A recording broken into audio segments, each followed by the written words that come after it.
સમા વિસ્તારમાં આવેલી નવરચના સ્કૂલ છે, જેમાં સવારે 6:50 કલાકે એક ઈમેલ મળેલો હતો, જેમાં એવું દર્શાવેલું છે કે સ્કૂલમાં બોમ્બ છે અને એ ગમે ત્યારે ફાટી શકે છે. બપોરના 2 વાગ્યાનો ટાઈમ આપેલો છે બોમ્બનો.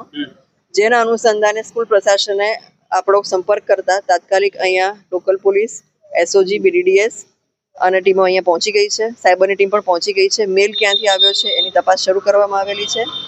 એના અનુસંધાને તમામ બાળકોને આજે ઘરે મોકલી દેવામાં આવેલા છે, એમના વાલીઓને સોંપી દેવામાં આવેલા છે અને સ્કૂલનું આખું BDDS ચેકિંગ ચાલી રહ્યું છે. અત્યારે કાર્યવાહી ચાલુ છે. સેકન્ડ ટાઈમ આ પ્રકારનો મેસેજ મળ્યો છે, કેટલી ગંભીર બાબત છે? પ્રથમ વખત જે મેસેજ મળ્યો હતો ત્યારે ભાયલીની સ્કૂલ અને અહીંયા બંને સ્કૂલમાં ભેગો ઈમેલ આવેલો હતો અને એ ટાઈમે ભાયલીમાં ગુનો દાખલ કરવામાં આવેલો હતો. અત્યારે ફક્ત અહીંયાની સ્કૂલને જ મળેલો છે અને અનુસંધાને અત્યારે તપાસ કરી રહ્યા છીએ અમે લોકો. Okay, thank you madam. લો ભાઈ.